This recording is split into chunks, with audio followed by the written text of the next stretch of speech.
Welcome to LanguageVector. Today, we're exploring reflexive pronouns, words that reflect back to the subject of the sentence. Reflexive pronouns are used when the subject and the object of a sentence are the same. They end in self or selves and point back to the person or thing doing the action.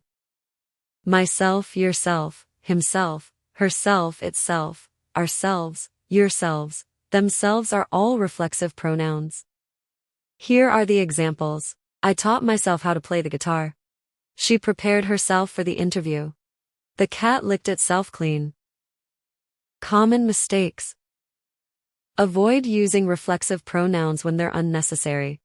For instance, I completed the project myself is correct, but I completed the project by myself is redundant. Here are the examples. I taught myself how to cook. You should be proud of yourself for the hard work you've done. She found herself lost in the beauty of the sunset.